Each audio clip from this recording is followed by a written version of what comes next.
tudo bem? Bem-vindo ao novo episódio do Política Real. O entrevistado da semana, o nome dele é Rodrigo Fazito. Ele é presidente municipal do PMB e vice-presidente do Renova BR. Rodrigão, valeu, cara. Obrigado pela presença aí. Boa noite a todos, um prazer enorme estar aqui. Esperamos aí esclarecer algumas coisas aí sobre política com vocês, para vocês entenderem um pouquinho mais. E eu queria agradecer a oportunidade e um programa que eu já acompanhava e para mim é uma satisfação imensa estar aqui com vocês. Rodrigão, deixa eu te falar. Você começou cedo na política, né? Pelo menos assim, eu acho que na máquina pública, né? Eu comecei na máquina pública com 21 anos, 20 anos, mas na política tô desde meus 15 anos, né? Mas não tô mais filiado em partido. Você já trabalhou no governo Marta, governo Serra e governo Kassab, no município. Como que foi essa tua trajetória? Como que foi essa construção?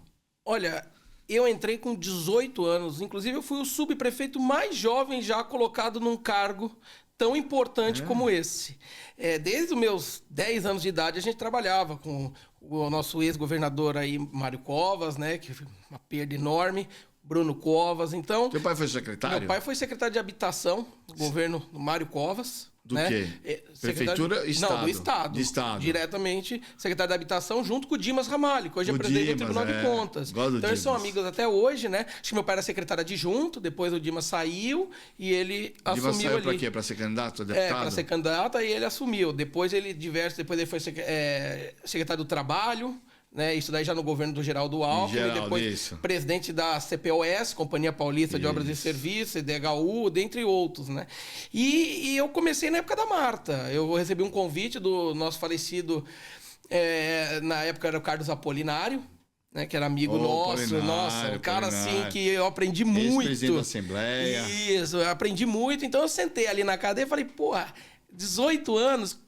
O que eu vou fazer aqui? Você foi sub da onde? Jaçanã. Jaçanã, Tremembé. Jaçanã, Tremembé. Eu moro ali na Zona Norte, né? Mora em que lugar na Zona Norte? Eu moro ali perto do Tucuruvi, ali no Jardim França, perto do Acre Clube. Minha mãe ainda mora, né? Em Santana. Eu morei em Santa Terezinha. Santa Terezinha. Eu digo que o meu bar, assim, que é o bar, qual o melhor bar da cidade, qual bar que você vai? Bar do Luiz. Eu ia falar isso. Bar do Luiz. Ninguém consegue fazer. Costela, é a costela ali na Avenida Nova, ali, que vai em direção Costelão. ao Costelão, que vai em direção ao Tucuruvi. O Zona Norteira que a gente fala, a gente é muito ali bairrista, então a gente tá tudo ali. Estudei no Salesiano e estudei no Jardim São Paulo. Também, Pedro Paulo. É isso aí. Estudei lá também. Minha infância foi lá, depois no Salesiano. A gente não sai dali. Igual você, eu já fui subprefeito também, só que eu fui da época do Kassab, fui novo, devia ter 20 e poucos anos, porque o Kassab na época queria uma galera mais nova. Fui eu, o Valtinho Abraão, Casa Verde, acho que o Zé Rubens. Mas eu não lembro de onde que o Zé Rubens foi. Eu lembro do Zé Rubens, que a gente conversou bastante, porque nessa época eu era chefe de gabinete. O Renatinho, que foi lá de Cidade Tiradentes, que era uma turma nova, porque o Kassab queria uma turma nova. Eu queria dar uma modificada geral na política, né? Dar uma renovada, né? Foi legal. Mas eu trabalhei, que nem eu falei, eu trabalhei com a Marta, depois eu trabalhei com o Serra, depois eu trabalhei com o Kassab, depois eu trabalhei com o Haddad, depois eu trabalhei com o Dória. Eu passei em todos os governos. E eu falo pra você, o governo que mais teve proximidade em escutar a população de todos que eu já trabalhei foi o governo da Marta. A gente pode falar sobre direita e esquerda, mas assim, na época da Marta, ela sentava com cada subprefeito, eu era o mais novo ali, todo mundo até perguntava o que eu estava fazendo ali, quem eu era, e ela falava assim, vamos começar com orçamento participativo. Ela que começou com esse orçamento participativo, que chamava a comunidade para dentro da subprefeitura para elaborar quais os temas ali que estavam mais defasados, porque é uma cidade muito grande, cada região tem a sua peculiaridade ali. Qual que foi a virada de chave que você falou assim, puta, eu quero ir para a vida pública? Eu não tive virada de chave porque eu saí do terceiro colegial na época, né? Fui fazer direito e já entrei na carreira política através de uma indicação, porque eu conversei na época com o vereador Carlos Apolinário e falei que eu tinha vontade de entrar, fazer direito internacional, fazer direito público. E ele falou, olha, então eu vou fazer o seguinte, eu vou começar ali, vamos ver como é que você vai se virar ali. E eu era subprefeito, fazia faculdade, então eu entrava às 8h30 da manhã, saía saía às 7h40, ou entrava às 8 horas ali na faculdade, ficava até às 11, e ainda depois das 11 ainda tinha problema, então a gente virava. Então, era novo, então pra gente foi uma batalha ali na nossa região ali, né, que era Jaçanã, Tremembé, enchente demais, era área de risco. Então, por isso que eu falo, cada subprefeitura tem uma peculiaridade, parece uma cidade diferente. Então, cada um era um problema. E essa história do orçamento participativo foi que a gente detectou que saúde e educação não era o problema na nossa região, e a gente gastando com uma verba, com uma coisa que ali estava meio que controlado, ali estava servindo a população, e aí que nós entramos com aquela remoção de área de risco, onde naquela época a gente tinha que cadastrar todas as ocupações e indenizar. Então, e para fazer essa indenização, uma coisa que não existia, nós tínhamos que chamar engenheiro, falar, olha, você tem azulejo, e a gente pagava para as pessoas saírem, não é que elas saíam ali de graça. Eu tive essa dificuldade. Uma vez eu tive deslizamento e morreu uma pessoa. A coisa mais difícil, porque tem muito aproveitador nesses momentos, né? Deslizou, morreu uma pessoa, foi a Globo. Eu estava, sei lá, 1 mês, 2 meses como subprefeito. Foi um dos meus maiores desafios, porque você começa a indenizar, como que você sabe que o fulano mora ali, o ciclano mora ali? Aparece um mundo de pessoas falando, eu moro aqui, eu moro nessa comunidade. Eu comprei dessa pessoa. Inclusive, nesse começo, fui para o Ministério Público não sei quantas vezes, porque acontecia o seguinte, você pegava ali, tinha 10 casas, você cadastrava as casas e ia lá, pagava. Quando você pagava, a pessoa saía, nós indenizávamos, era a medida lá, tinha azulejo, tem pia e tal, fazia umas contas, na época, em 2002, nós estamos falando, era 20 mil reais, 25 mil reais e mais a passagem para a pessoa ir embora. No outro dia já tinha gente ali de novo. E como é que nós vamos justificar pagar 2 vezes pelo mesmo local? E a prefeitura não tem como monitorar essas áreas. É uma área que você joga ali, aí o próximo que entrava ali, a gente já não tinha mais a indenização. Então já vinha o caminhão, já arrancava as pessoas dali, aí vinha a Globo, olha, a prefeitura está acabando com todo... É aquele negócio do oportunismo e da mídia, né? Do sensacionalismo. E a gente já tinha indenizado aquela pessoa, mas a gente não podia indenizar 2 vezes a mesma pessoa no mesmo local. Você sabe que ele falou da Marta, né? Eu também acho, de esquerda, direita, eu acho que a gente tem que ter as nossas referências, né? De vez em quando você toma uma decisão mais para a direita, toma uma decisão. Eu, na campanha do Bruno, tive a oportunidade, eu não conhecia, nunca tive a oportunidade de conversar. Mas na época da campanha do Bruno, que eu fui o coordenador da campanha, eu tive a oportunidade de conhecer a Marta e o marido dela, Márcio Toledo. E conheci uma história diferente do que me contaram ao longo do... Porque era PSDB, a gente, né? Era PSDB e PT, né? Sim, era os aqui era o demônio e aqui era o céu, né? PSDB e tal. Sim. E eu tive a oportunidade de conhecer a gestora, a pessoa que comandou os céus, que comandou... Bilhete único.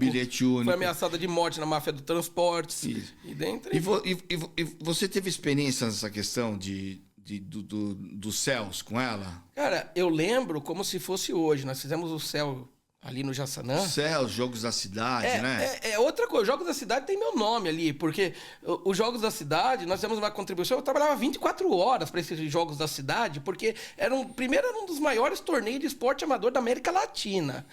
Novo, né? A primeira gestão nós fizemos. Então, assim, tinha leivinho, tinha regulamento, mas eu lembro que quando ela começou ali com o céu, nossa, como nós somos acharcados. É um absurdo gastar tanto dinheiro, porque já pensou, você colocar uma estrutura rica dentro de uma comunidade mais pobre? Isso é um absurdo, é dinheiro jogado no lixo e tal, e a gente vê hoje ali o que é, né? O céu. Então, eu digo que os Jogos da Cidade é um processo difícil, e hoje está abandonado, não falando de gestão por gestão, mas antigamente, nossa, era excursão de ônibus que a gente tinha ali, era uma coisa ali mais, era feita os sorteios nas subprefeituras, é o que eu digo, não tem tanta participação da população, e quando a população não participa, ela não se empolga. Ela me contou um negócio dos céus, que as coisas você vai gravando, né, porque você vai somando experiência. Ela um dia, fui com o Bruno jantar com ela, e ela estava contando a história dos céus, né? Aí um detalhe me chamou a atenção que eu gravei. Ela falou assim, falou, Bruno, Ilcinho, me chamava de Ilcinho, né? Todo mundo me chama de Ilcinho. Falou assim, eu fui inaugurar o primeiro céu. Aí cheguei lá, né? Piscina, um ambiente diferenciado.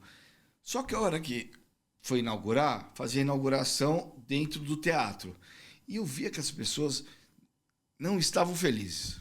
Eu fui querer entender, né? Porque alguma coisa não estava ornando. Ela falou assim, o teatro que fizeram, nesse primeiro, eu não sei se a palavra assim, o ambiente não era o ideal, ou se a reclamação era assim, nós queremos um teatro igual as pessoas mais ricas têm, né? Não vou lembrar se é com cortina, com palco, eu não lembro como era o ambiente que ela inaugurou. Aí ela falou assim, eu chamei a equipe e os outros céus, o teatro é de primeira, como tem os teatros aqui na cidade, aqui no centro da cidade, como tem nos hotéis. E ela contou essa história. É porque, se você parar para pensar, com algumas exceções, como o Clubão ali no Jardim São Paulo, que você tem uma piscina semiolímpica que eu vivi ali. Eu nadei lá. Também, eu morava na Pedro Cacunda. Fazia exame médico e ia nadar lá. Eu morei antes... Atrás do Colégio Jardim São Paulo. Eu morava na Pedro Cacunda, que era em cima ali naquela rua. E minha infância foi ali dentro. E realmente, quando a gente vai para o Jaçanã, por exemplo, onde você tem ali que era Clube da Cidade Irmãos Paulilo.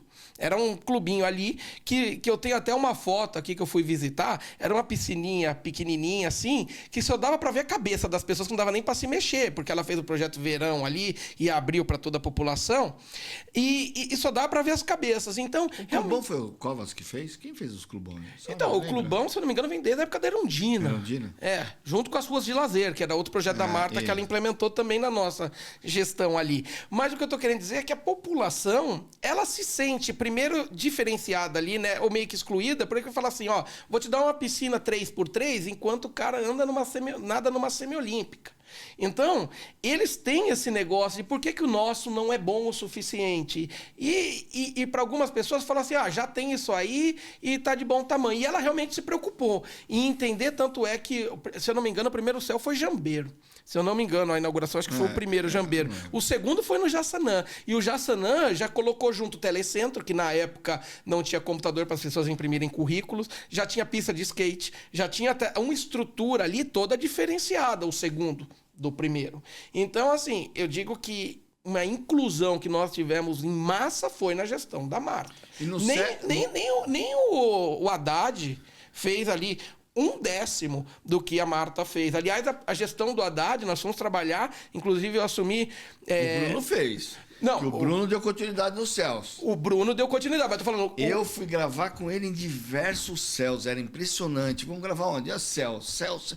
Falei, caramba, é que eu achei que o Haddad, a gente achou que o Haddad iria dar uma continuidade ali naquele modelo de gestão que deu super certo. Ideologia e partido, às vezes, não orna, né? Não orna. O Haddad, a gestão dele, foi uma gestão que eu particularmente não gostei. E eu fazia parte da Secretaria de Programas Sociais, que eu era coordenador de programas sociais, que foi a Marta que implementou, que ele tinha aquela lá, começar de novo, para programa específico para pessoas acima dos 40 anos ser reinserida no mercado de trabalho. Esses programas, começar de novo, Bolsa Família. Você continuou no governo Serra nisso? Continuei também, no governo Serra, porque a gente manteve ali pelo acordo na Câmara Municipal, a gente manteve os nossos espaços ali, lógico que mudamos, né, de lugar, ok, mas não, quando a gente se empolgou com a gestão do Haddad, que a gente falou, vai voltar, vamos ver se vai ser legal, a gente teve uma decepção. Na época do Kassab, eu fiquei muito contente para controlar, porque a gente pensava muito, embora, lógico, teve muito problema, era uma coisa ali que estava sendo muita crítica. Por causa da taxa. Mas hoje, até os carros que não eram aprovados... Se fosse de graça, eu acho que não teria... E tinha carro que era reprovado logo saindo da concessionária, mas eu acho que precisava ter adaptado ali, porque hoje a gente vê a diferença que faz os carros saindo fumaça no meio da rua. E tá todo mundo preocupado hoje. Então, eu super apoiei a ideia da controlar. Eu não apoiava assim. Eu acho que tem que ser para carros acima de 10 anos. Acho que faltou ali ajustar, Os adaptar. resultados do Começar de Novo foram positivos? Então, nós tínhamos mais de 70% reinserido no mercado de trabalho. Por quê? Porque a gente fazia convênio com as indústrias. Era uma galera o quê? Morador de rua? Não, eram pessoas, porque o mercado de trabalho no Brasil, eu até fui para os Estados Unidos justamente nessa época para entender um pouco como é que acontece. Por exemplo, nos Estados Unidos, eles valorizam as pessoas mais velhas. Então, os cargos mais importantes, as pessoas, eles valorizam os mais velhos. Aqui, eles não sei por que... Talvez, cultural. Cultural, ou até medo de uma, sei lá, ação na justiça, por causa dessa nossa justiça do trabalho. Eles dão vaga ali para homens, e aí você fala assim, mas as mulheres são, sim, discriminadas por causa da auxílio maternidade. Né? Quando ela vira mãe ali, né? Tem um período que ela fica ali, para as empresas isso não produz, né? Ela não produz, então é um problema. Então a gente detectou que era muito jovens, essas pessoas de 40 anos estavam ali jogadas no mercado de trabalho. A gente fez uma inclusão e um acordo com a maioria de montadoras, abatemos muitos impostos, diminuímos para a contratação, como tem hoje para as pessoas PCD. Nunca sabe se você chegou a ajudar na história do Cidade Limpa? Então, perfeito. É mais um projeto que a gente apoiou em gênero, número e grau, porque hoje a gente dá graças a Deus que a gente consegue ver uma árvore. Coisa que a gente não via, era só outdoor. A gente consegue ter paz, tirando alguns carros do ovo e do óleo, mas a gente conseguia ali ter paz, porque era carro gritando num negócio ali, que você vai numa cidade de interior, você vê a diferença e vê como foi importante. Eu só não entendo por que as pessoas não continuam ali, né, com alguns projetos que fazem sentido para nossa cidade. Hoje você tem regra para colocar um outdoor, não visa tanto poder econômico, visa sim uma regra. Então você pode ter uma frente de 10, você pode pôr 3 ali, você não pode encher de outdoor a cidade, porque a calçada é pública, não é de ninguém. Então, se você for, por exemplo, a Brasleme da nossa Zona Norte, você não viu uma árvore. Hoje você consegue ver e apreciar hoje o verde. Sem um Kassab, você não teria... Tem a passarela. Quem fez? O Haddad fez? Quem fez a passarela no meio da Brasleme? Eu acho que a passarela foi... Passarela não, é... A ciclofaixa lá. A ciclofaixa, aquela pista caminha. lá foi o Haddad. Haddad. Foi na época do Haddad, que era mais a ciclofaixa. Que o pessoal usa bastante lá, né? Eles usam bastante, mas é o que eu digo. Eles usam bastante, mas eles ainda preferem andar na rua, né? É uma coisa que a gente também já foi estudar, porque a gente pune o carro quando anda na faixa de bicicleta, pune o carro quando anda na faixa de ônibus, e não pune a bicicleta quando ela anda fora do lugar dela. Mas o povo faz caminhada também. Faz caminhada, né? Também. Por isso que eu falei que ficou uma Passo coisa... de manhã lá, eu vejo. Gente fazendo caminhada. Final de semana, vou lá na minha mãe, eu vejo o pessoal fazendo caminhada. Eu já vi uma... Vejo mais caminhada do que bicicleta.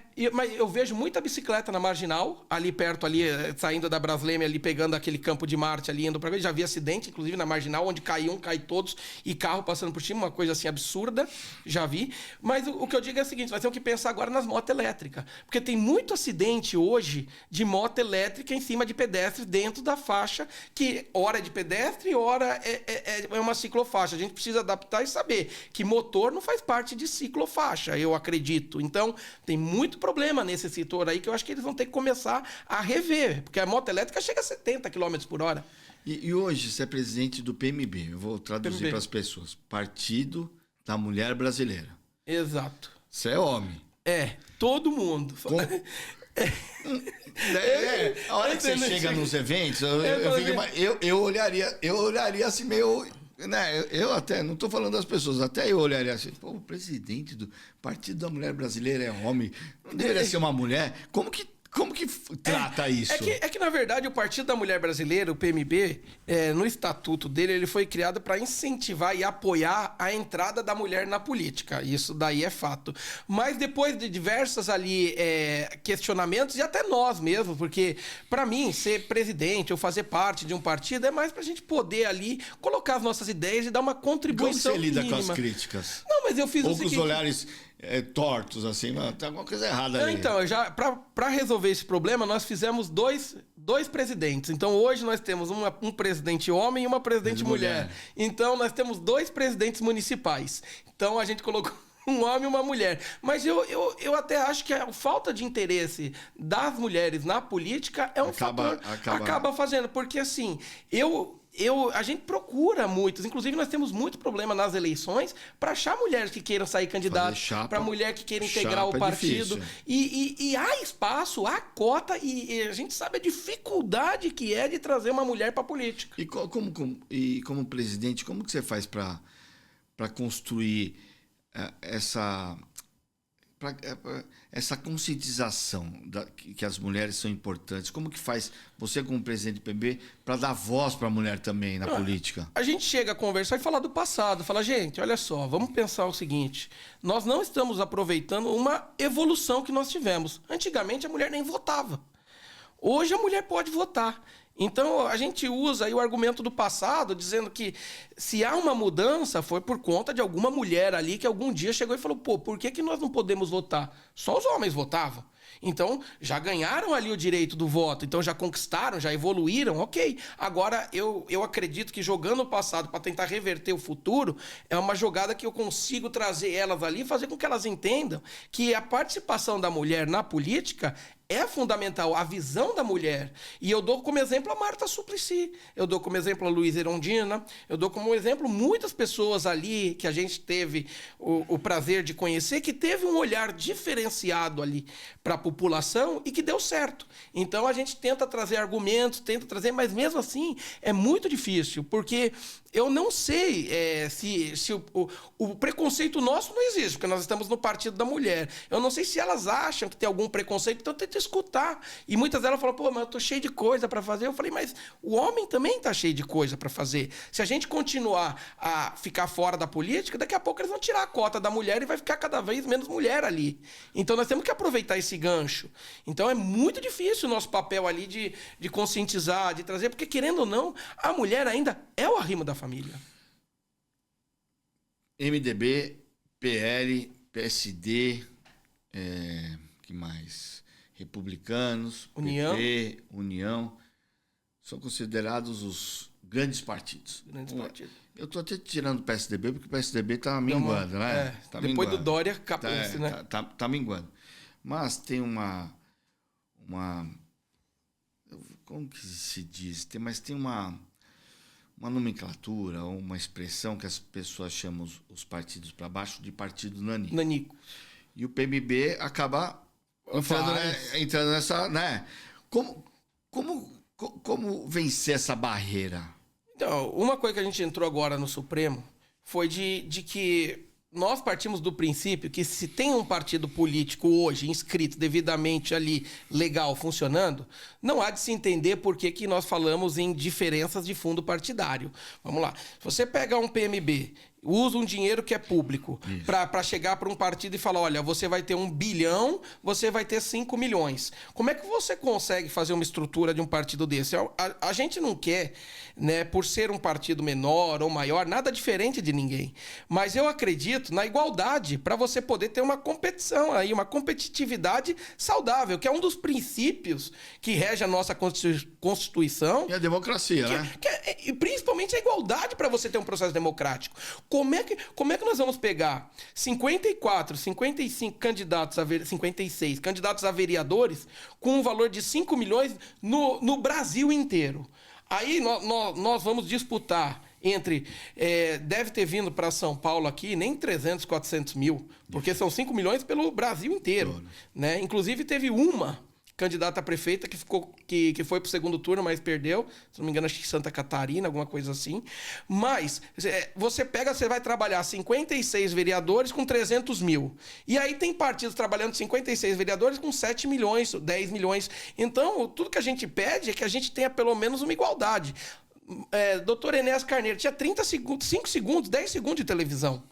Entendeu? O Pablo Marçal tinha segundo nenhum. Nenhum, exatamente. Mas para você ver... Nem 3, nenhum. Então, e para você ver. E por quê? Nós não temos tempo de televisão, nós não temos... Se a gente lançar um candidato a prefeito... Então, eles fazem com que os partidos nanicos, como eles dizem, fiquem ali fazendo acordos ali que não serve de nada. Quem que vai querer apoio do PMB? Você teve a candidatura... Você saiu candidato a vereador. Teve a candidatura... Se você quiser explicar o motivo, mas teve a candidatura indeferida. Você acha que se fosse num partido maior isso iria acontecer? Eu não sei qual que é o motivo. Não. O que aconteceu? Nós estávamos ali fechado com o governo do Ricardo Nunes. Eu não sei o que houve, qual conversa que houve, qual foi o teor da conversa que houve entre a presidente nacional e o Boulos, em que a Nacional optou por apoiar o Boulos. Então, nossa conversa com o prefeito era que o PMB iria apoiar o governo Ricardo Nunes. Então, nós não iríamos sair candidato a vereador, não íamos ter candidato a vereador nenhum, íamos ali participar da construção do governo dele ali, da campanha. Certo. E aí, o que aconteceu? Nessa mudança, eu estava como presidente, saí para poder ficar na gestão do Ricardo Nunes. Depois, eles me chamaram de volta. Eu voltei faltando 40 dias para a eleição. E aí, eu tinha que fazer uma chapa com... Eles pediram para fazer 15 candidatos a vereador. E nós tivemos que montar a chapa, eles falaram, tá faltando nome, eu falei assim, eu vou colocar o meu. Só que o que aconteceu? Eu não estava conseguindo, porque nós não temos estrutura nenhuma, então eu tenho que cuidar do registro de candidatura, eu tenho que cuidar das contas que tem que ser abertas, eu tenho que cuidar do jurídico, eu tenho que cuidar do financeiro, eu tinha que cuidar de tudo, porque nós não temos contador, nós não temos advogado, nós não temos nada. Então era eu que estava cuidando. Aí eu falei para ele, olha, gente, eu pedi até, depois eu pedi a retirada da minha candidatura 7 dias antes da eleição e não retiraram. Eu mandei, protocolei, como nós não temos advogado, eu fui até o TRI, eu fiz todo o processo e pedi a retirada. Eles cancelaram a retirada, mas o nome na urna ainda apareceu. Vocês tinham um candidato a prefeito na época, como que é o... Abraham Weintraub. Ele foi candidato a deputado. Isso. Né? Ele e o irmão. E como nós decidimos apoiar... Pelo PMB, né? Pelo PMB. E nós decidimos apoiar o Boulos. A presidente decidiu apoiar o Boulos. E aí, o Weintraub queria sair candidato a prefeito. Isso. Aí eu falei assim, olha, não tem como, porque o Boulos e o Weintraub saíram se xingando na internet. Eu falei assim, então eu vou ter que expulsar o Weintraub. Aí, quando ele veio sair candidato a prefeito para votação, vai que alguém vota a favor. Então, a gente decidiu ali tirar ele do pleito e... Tem alguma explicação lógica para apoiar o Boulos ou não? Olha, eu não sei qual foi o acordo, se foi um acordo financeiro, se teve um acordo de cargos, porque eles poderiam transferir fundo partidário para o PMB, o que não houve para o PMB municipal. Talvez eles devem ter mandado alguma coisa para a nossa presidente no Rio, porque ela saiu candidata. Então, pode ser que eles possam... Eleita? Não. Então, pode ser que ela tenha... O marido dela teve um problema também, acho que infartou, teve um problema. Então, assim, tudo foi para a parte negativa do negócio, mas... A minha candidatura estava certa até um tempo. Depois eu pedi a retirada da candidatura, eles retiraram e ainda teve 29 votos. Nem eu votei em mim, porque eu achei que eu não estava na urna, porque eu tinha feito o pedido, eu tinha registrado e tenho protocolado isso daqui. Só que nós não temos o advogado, então fui eu que fiz tudo. Então ficou... até tive que me explicar essa semana, porque eu tive 29 votos, nem eu mesmo votei em mim. E eu nem sabia que eu estava na urna.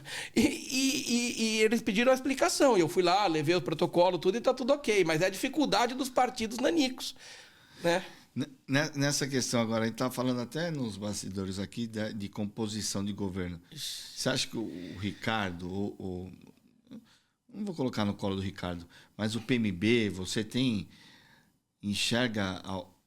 vontade de participar do governo do Ricardo? Olha, eu mandei uma mensagem para o Ricardo Nunes, o nosso prefeito, e ele sabe da nossa intenção, porque nós já conversamos diversas vezes. E eu sempre apoiei o governo dele, inclusive já fazia parte do governo dele. Eu não, meu pai, né?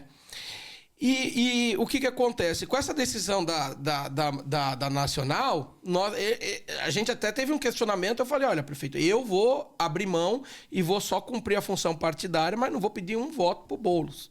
E eu falei para ele, foi o que eu fiz nas minhas redes sociais, não pedi voto pro Boulos e apoiei o Ricardo Nunes. Não esperando alguma coisa em troca, mesmo porque nós já temos alguma coisa ali de outros partidos, onde o PMB não é tão pequeno em algumas cidades, que a gente conseguiu fazer um trabalho bom para a gente poder estar na cidade. Então, por exemplo, Piracicaba, a gente tá junto com o Elin Zanata, Monte... Entrevistei ele aqui.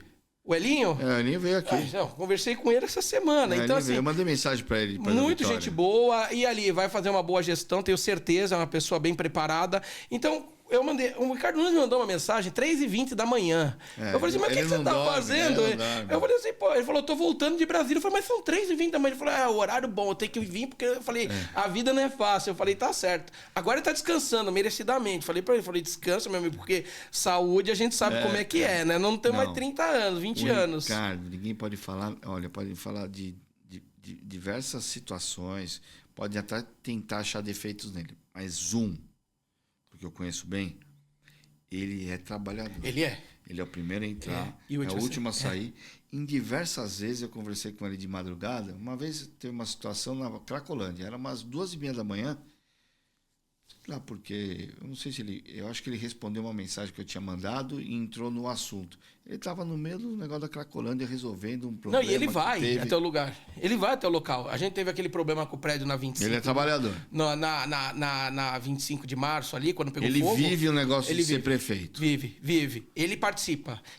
E ele não para. É 3, 4 horas da manhã. E eu vi o senhor, eu falei, mas o que aconteceu? O prefeito tá ligando, eu falei, meu Deus, acho que foi por engano.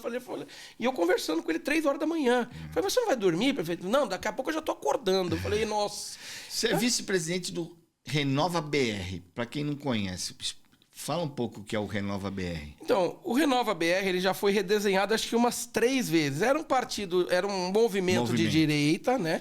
Que apareceu, acho que na época dos PSL. 20 centavos, não é? Mas depois ganhou muita força no movimento, mas ganhou muita força no PSL. Junto com o Bolsonaro, com o Nicolas. Certo. E aí houve aquela discussão em que a gente ficou ali num debate, né, da reformulação de uma direita progressiva, né? Que teve ali. Então, muitas das pessoas passaram. A gente se reunia para falar sobre campanha, novo jeito de se fazer hoje uma campanha, que nós temos que usar as redes sociais. É uma introdução e uma reorganização da direita. Vocês, né? Vou colocar vocês, porque você é vice-presidente. Vocês têm uma pegada de formação de novas lideranças, principalmente com um olhar na educação, né? Olhar na educação. Isso é importante na formação dos próximos candidatos, porque você está formando liderança, você imagina que a pessoa queira ser candidato. Então, isso é importante para o Brasil inteiro, porque o que faz um país sair de um terceiro mundo para um primeiro mundo é a educação das pessoas. Então, ali, a nossa investida junto com o governador sobre os colégios militares, eu não acredito que isso seja, primeiramente, a solução completa de alguma coisa, mesmo porque ali, Barro Branco, enfim, nós já temos alguma coisa ali voltada. O que a gente precisa é começar a acabar com essa educação onde a gente se identifica e falar sobre gênero, a gente coloca as pessoas para falar sobre sexualidade e não coloca as pessoas para falar sobre direitos e deveres. A gente coloca para falar sobre opção sexual e não coloca ali para a gente entender o processo político no Brasil. Então, o que falta na educação, que é um dos projetos que nós temos ali, é reformular o projeto da educação com o quê? Introdução ao estudo de direito. Então, a pessoa tem que saber o que é certo e o que é errado. Educação no trânsito, tem que saber. Legislação ali do meio ambiente, tem que saber. Então, há uma briga ali da esquerda, e aí eu digo com a direita, porque tem aquele negócio que o governo dá educação, porque educação derruba governo. Isso. Então, quando você não tem uma proposta ali, aproveitando que mais de 80% dos alunos não sabe como funciona o processo democrático no Brasil, não sabe o que cada político faz ali, a gente precisa mudar essa história toda. Então, olha a nossa grade. Nossa grade escolar é menor hoje do que da Hungria. E países ali muito subdesenvolvidos e que hoje estão ali com uma economia, se você comparar com o Brasil, muito à frente, principalmente na educação. Não existe país de fora, por exemplo, nenhum país estrangeiro que eles falam pelo menos umas 2, 3 línguas. No Brasil, mais de 70% não fala inglês. Não que seja inglês, nem espanhol, nem nada. Então, assim, Argentina, você vai para a Argentina, eles falam 2, 3 idiomas. Países que são ali inferiores ao Brasil, porque o Brasil é um puta país. Só que o que acontece? Se a gente não investir na educação, outra coisa, aprovação automática. Isso não existe. Nenhum lugar no mundo existe isso. Eu falo no slogan nosso, aprovação automática é a reprovação automática na sua vida. Porque eu dou como exemplo a minha vida. Eu repeti a 5ª série no Colégio Jardim São Paulo. Eu fui, não vou estudar, não vou fazer isso. Quando eu vi o pessoal passando para frente, o pessoal de trás entrando ali, eu falei, opa, peraí, tem alguma coisa errada. Tem alguma coisa errada na minha vida. Depois disso daí, eu fiz 3 faculdades, eu fui os melhores alunos, eu passei em grandes faculdades. Por quê? Porque eu aprendi ali na marra que se eu não estudar, eu não vou progredir. Isso. Se eu não progredir, eu não vou ter sucesso na minha vida. E é isso que está faltando no ensino que a gente quer ali mudar. Não se pode passar, faça-se... o aluno não passou? A gente tinha. Eu ficava em recuperação em julho, estava todo mundo de férias, eu estava estudando no mês de julho na escola. Em dezembro, dia 1º de dezembro... Eu também. Tava todo mundo de férias e eu tava estudando. Então, assim, o que faz um aluno crescer na vida, até mesmo para sua vida profissional? É a educação. A aprovação automática não funciona, não existe país que aprove alguém automaticamente. Voltando um passo atrás, eu acabei perguntando e eu estava com uma curiosidade, acabei falando e não perguntei a minha curiosidade. Você teve a candidatura indeferida, você pensa em sair novamente? Pensa em um cargo o legislativo? Isso. Então, nós temos um projeto agora, né? Vou sair para deputado federal, inclusive vou Pelo dobrar... PMB? Não. Porque assim, por mais que nós tentamos essas medidas, essas manobras para tentar uma igualdade ali, nós dificilmente vamos conseguir isso agora. Então, nós temos que ser realista, né? O PMB é um partido que ele não tem lado. O PMB, nós apoiamos, olha só, nós tivemos como candidato o Weintraub, que era ministro do Bolsonaro. Isso. Depois apoiamos o Boulos. Então, quer dizer, o PMB é um partido ali que fica no meio e vai para o lado que mais lhe convém, porque a gente não tem uma estrutura para poder trabalhar. Então, às vezes, algum partido que dá uma estrutura para a gente entra ali naquela onda, mas não para, logicamente, mudar os ideais.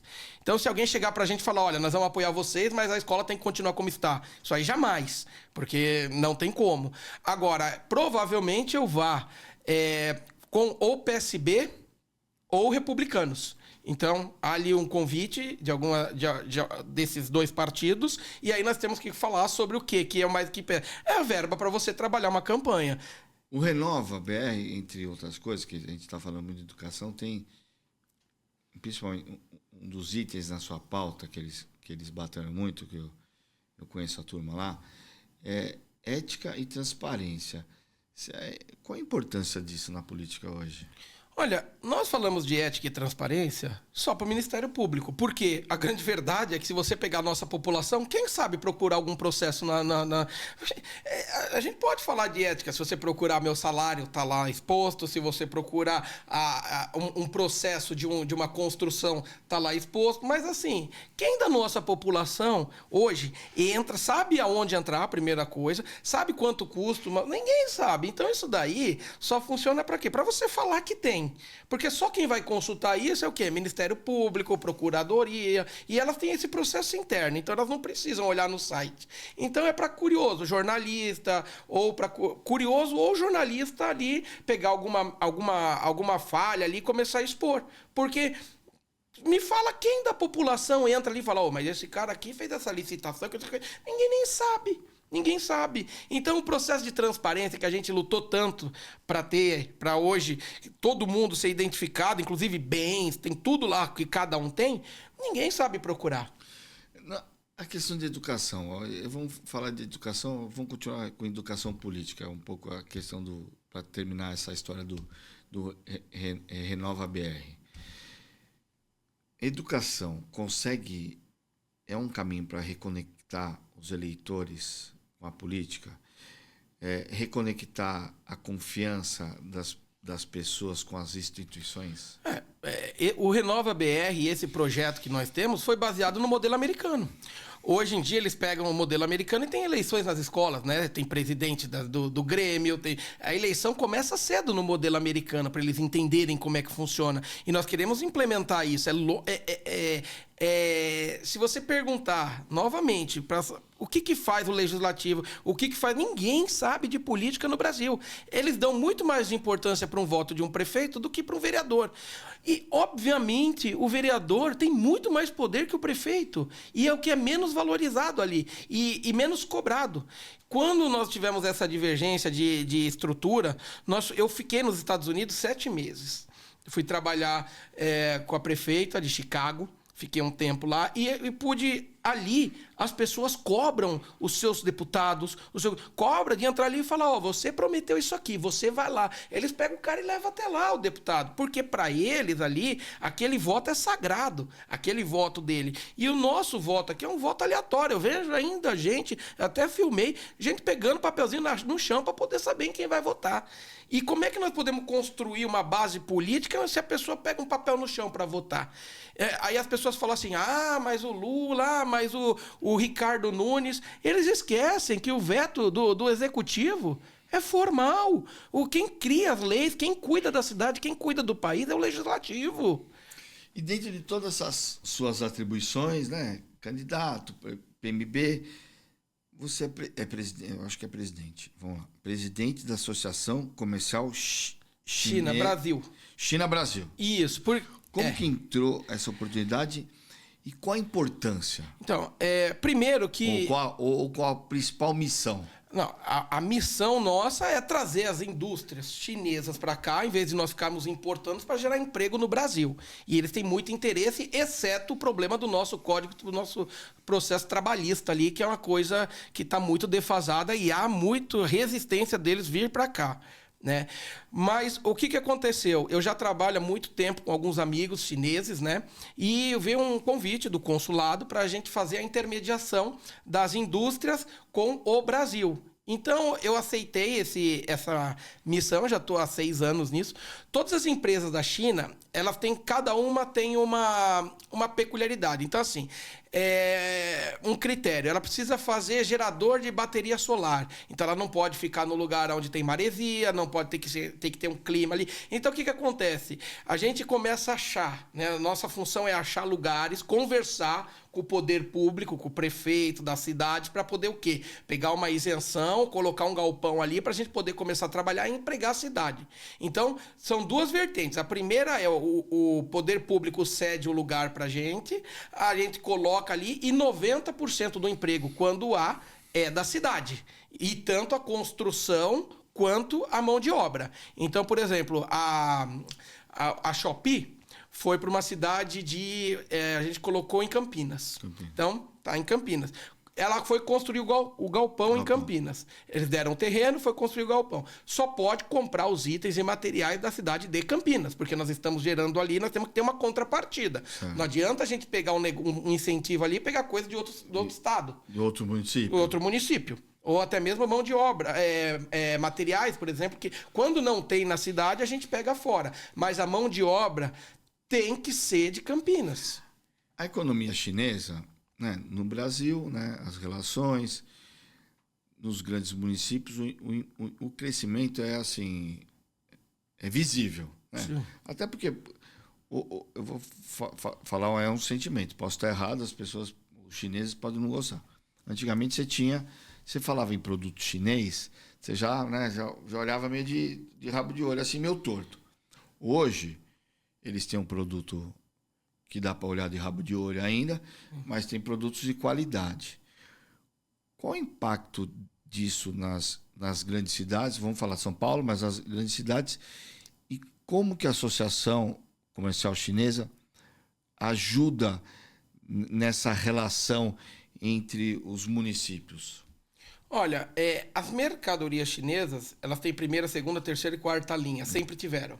O que acontece? O mercado brasileiro começou a ficar um pouco mais exigente, começou a fazer exigências sobre as mercadorias que estavam ali chegando da China. Porque também tem uns negócios assim, hoje tem o Imetro.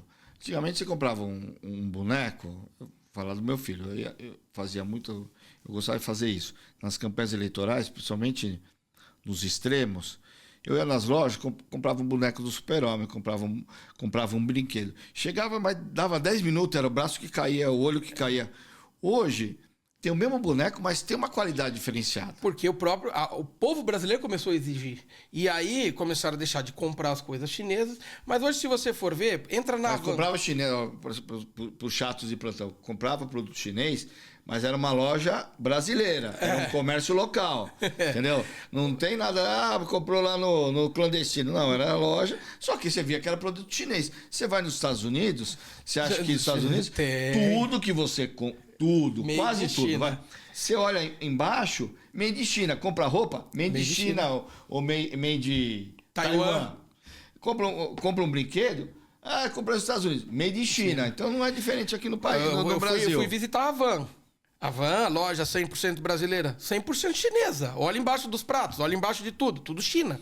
Então, assim, há qualidades e qualidades, mas a China também mudou os olhos para o Brasil. Porque ela entendeu que o Brasil tem potencial de gastar mais e comprar produtos melhores. O Brasil era visto como aquele país pobrinho que aceitava qualquer coisinha. Aquela meia que não presta, aquele boneco que quebrava. Hoje eles já entendem que a gente está um pouco mais exigente. E aí os mercados começaram ali a ver essa diferença e começaram a melhorar. Tem muita coisa, equipamento, por exemplo, de raio-x em hospital chinês. Então, muita modernidade, inclusive ozônio, que foi usado na pandemia, veio da China. Meu carro é BYD. E você vai falar que é um carro ruim? É nada. Comprei pela qualidade. Era qualidade, BYD. Mandar um abraço pro Alexandre Baldi. Olha, tô falando aqui da BYD, vê se vem me patrocinar. Qualidade, tamanho de carro importado desses BMW, né? Vamos falar Volkswagen. Preço mais barato, 5 anos de garantia. Aí eu perguntei por que 5 anos de garantia? Porque os caras garantem que não vai quebrar, senão ele não dava 5 anos de garantia. Dava 1, dava 2. Dava 3. Então, é produto chinês. Agora, se eu falasse há 20 anos ou 15 anos atrás, você comprava um carro chinês? Eu não. Então, é evolução. A gente evolui. Por isso que eu comecei. Nós, antigamente, era o produto Xing Ling, que a gente falava, brincava, né? O apelido era Xing Ling. Comprava o boneco, dava 2 dias, caiu o braço. Comprava a roupa, no outro dia já estava toda esbeiçada. Hoje, os produtos e a qualidade aumentou de uma forma exponencial. Eu quero ver uma lâmpada de LED em São Paulo que não seja chinesa. Dá para conciliar? Não está nem aqui, mas dá para conciliar, porque muitas das críticas é que os produtos chineses, vou falar o palavreado, fodem com a indústria nacional. Não seja falando do Brasil, mas pode ser do Brasil, pode ser da Argentina, pode ser de outros países. Consegue fazer uma relação, ou consegue fazer uma junção para que a gente continue com o comércio local e tenha o produto chinês? Uma dessas ações foi a taxação sobre os produtos que vêm ali. Mas o mais importante é que se a gente parar para pensar... O Felipe é cheio de roupa importada, mas você vai ver, é tudo Shopee. É tênis da Shopee, é blusa parada da Shopee, é calça Gucci da Shopee. Mas se pedir de fora, agora vai pagar taxa. Então, agora ele voltou para a Hennig. Mas o que a gente não entende é o seguinte: se o Brasil produzisse e tivesse uma linha de produção desses produtos, ia sair mais barato. Porque se você parar para pensar, eu estava cuidando de um container, por exemplo, de uma balança. Tá? A balança sai com o preço da China a $6. Uma balança gigante de precisão. $6. Ela chega aqui, sai mais ou menos, vamos pôr o dólar a 6, R$36. Ela chega aqui no Brasil a R$400. Você acha que se consegue se fazer uma balança por $6 na China e chegar aqui a 400 ainda valer a pena comprar? Lógico que dá para investir para a gente criar os componentes e fazer essa balança aqui. Mas ninguém investe. O mercado brasileiro, ele foge. Os empresários estão fugindo por causa das leis trabalhistas. É muito mais fácil para o empresário importar essa balança da China, trazer aqui a 400, do que ele ter 20, 30, 50 pessoas numa linha de produção entrando com uma ação, falando que não tem férias, falando que é trabalho escravo. E o nosso direito ali é defasado, a nossa justiça. Então, o juiz fala assim, tá bom. A justiça trabalha.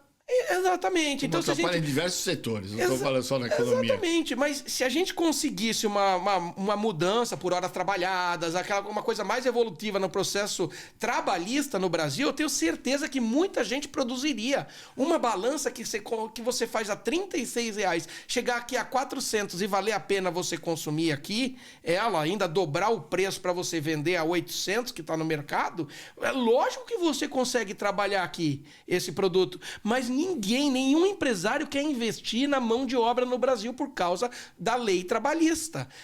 O Brasil tem tudo. A gente importa manganês, a gente importa pedras para depois comprar de volta. Eles compram da gente, fazem o trabalho lá e revendem pra gente 10 vezes mais caro. E a gente compra. Granito é uma coisa. Todo o material do granito sai. Material de relógio. Silício, nós temos um monte, a gente manda o silício de graça, silício e manganês para lá, e eles trazem em volta de relógio e safira. E a gente paga por isso. E mais barato. Mas você acha que a gente não conseguiria nós fazer esse processo? Mas por que não consegue? Por causa da lei trabalhista. Os empresários não querem só investir... lei trabalhista, não é imposto, será também? Não, porque o imposto de lá é muito mais caro. Eles preferem pagar mais imposto. Que nem eu falei, a balança de R$36, ela chega aqui a R$400.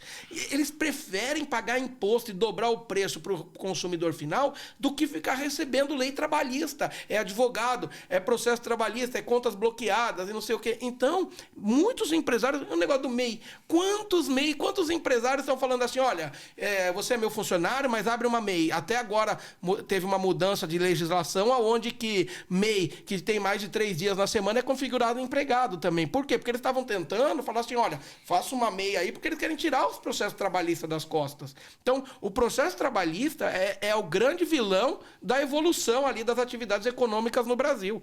Isso é fato. Chegando no final da nossa entrevista, próximo do final da nossa entrevista, aqui não são só flores. A gente falou, você criticou muito o apoio no Boulos, mas você tem um vídeo que repercutiu de forma negativa, sei lá, eu nem cheguei a ver o vídeo.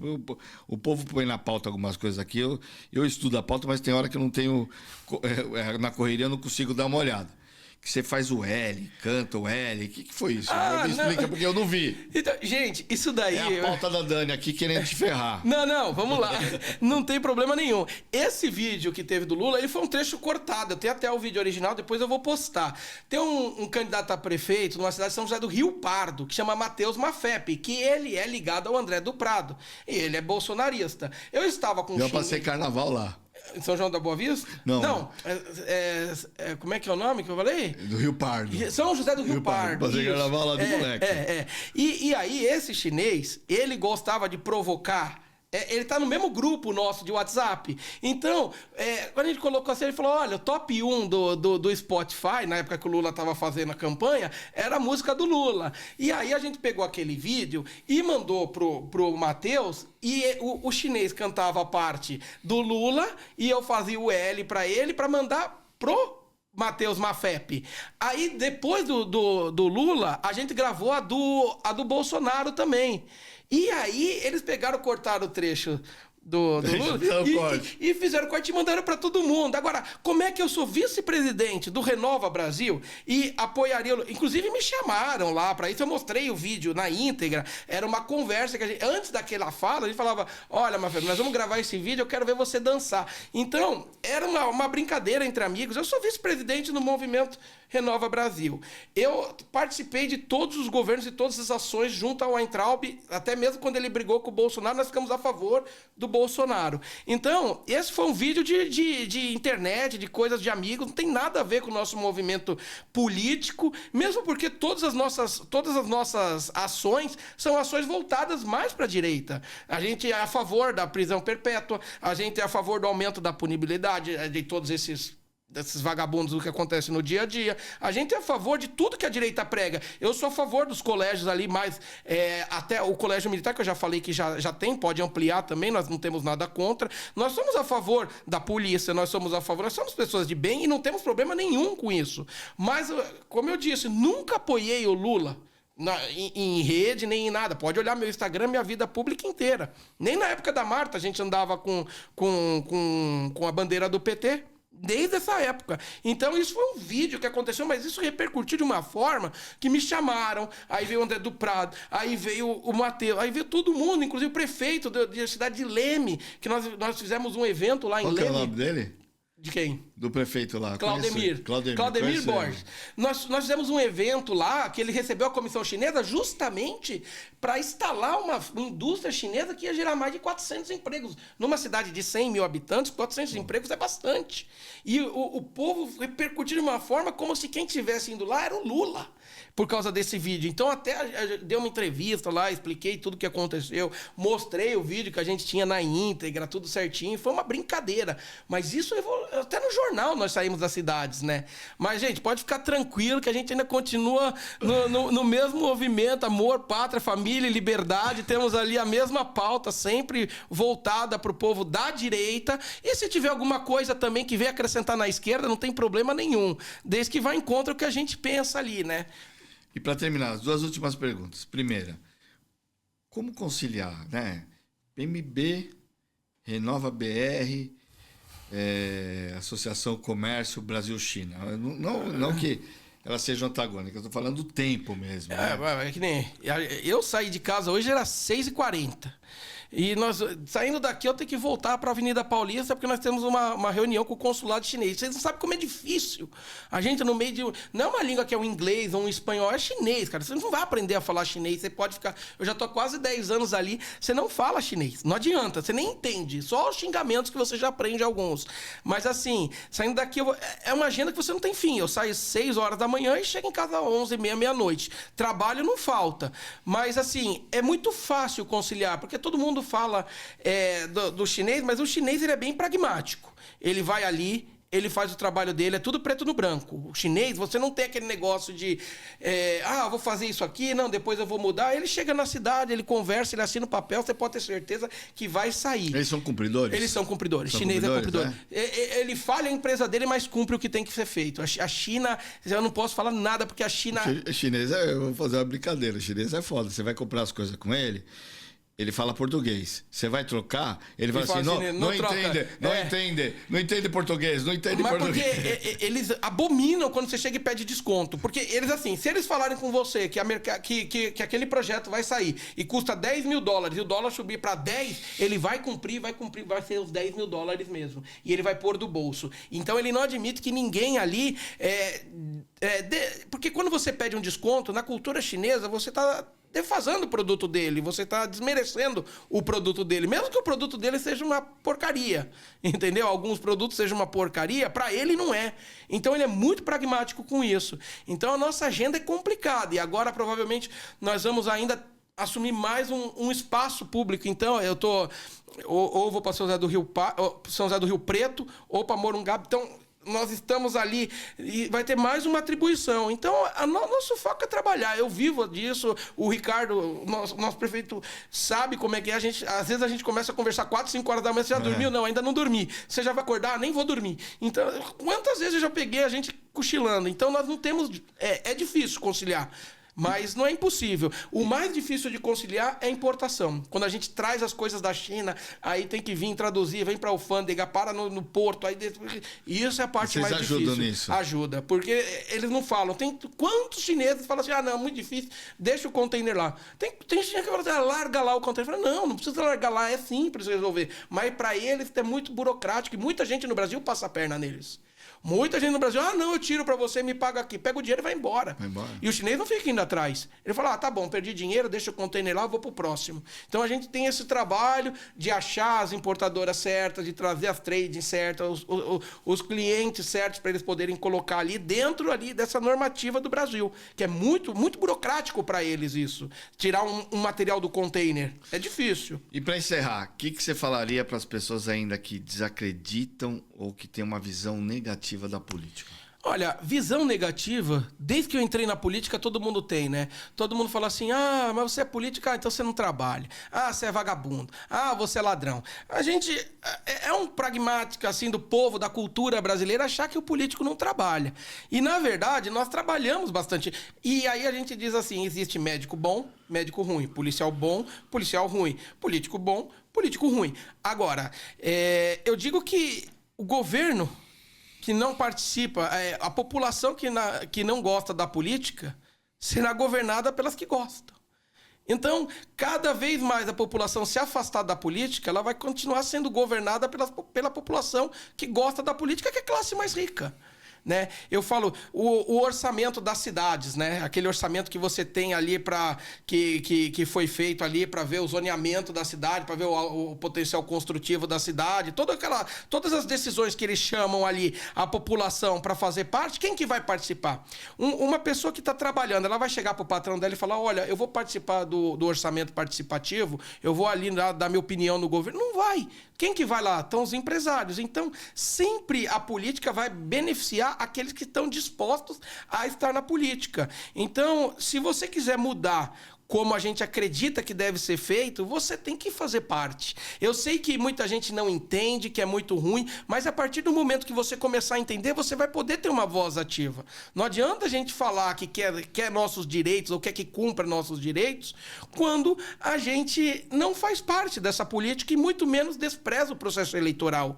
Eu deixo só uma frase assim, que a pessoa falou assim, nossa, eu não paguei meu IPVA e o governo foi lá, me puniu, levou meu carro para o pátio.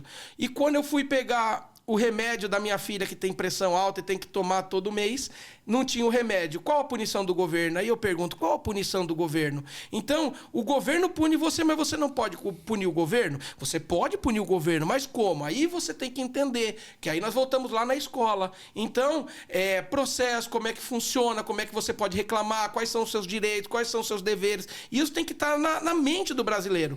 Então, eu peço a todos vocês que participem da política. É chato, demanda muito tempo, mas faz parte da nossa vida. Numa faculdade, eu fiz engenharia, eu não gostava de química, mas eu tive que ficar com um professor particular em química, porque eu falava, pô, eu gosto de física, não gosto de química, o que eu vou fazer? Não, eu tenho que me esforçar. Então, a população que não gosta de política, começa a fazer parte, começa a entender, começa a conversar com a gente. No meu canal no Instagram, ali, no Fazito SP, eu converso com as pessoas, elas falam assim, qual o meu direito, qual o meu direito? Eu falei, pô, a gente explica sobre o direito, mas a população ela não quer aprender, ela não tem vontade de aprender. Então, eu diria para todos vocês, façam parte da política para não ser governado por pessoas que não querem, que fazem parte e não querem que você também assuma esse espaço na política. Então, quanto mais pessoas ficar de fora, mais o governo vai continuar fazendo o que ele está fazendo.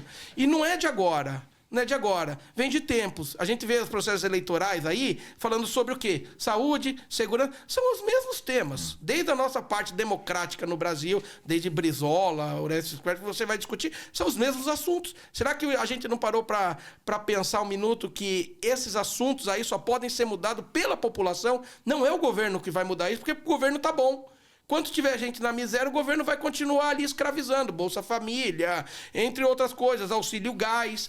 Eu não quero que tenha Bolsa Família ou auxílio gás. Eu quero que vocês tenham a oportunidade de crescer sem depender do governo para não votar a favor do governo. Rodrigão, valeu pela entrevista, adorei. Assim, esclareceu muito dos pontos, sua história, seus desafios, cara. Muito obrigado. Vão ser grandes ainda, mas agradeço o seu convite aqui. Espero poder retornar, porque pra gente falar sobre política é um prazer. Muito obrigado pelo convite, tá? E muito obrigado para você que nos acompanhou em um novo episódio do Política Real com esse cara multifunções, Rodrigo Fazito, presidente do PMB, vice-presidente do Renova BR e presidente do Brasil-China. Valeu e não se esqueça, nos siga nas redes sociais e faça seu clique no YouTube. Obrigado!